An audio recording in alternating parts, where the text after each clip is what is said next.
would go through life in a much, much more effortless way. And what's a basic meditation that someone could begin with?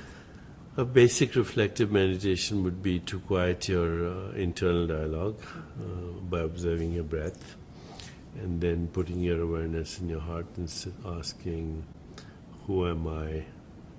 What do I want? What is my purpose? What am I grateful for? And then not looking for answers, but letting them come to you. That's very basic. You could go deeper. Who's asking the question, who am I? Okay, then you start realizing that nobody knows who they are.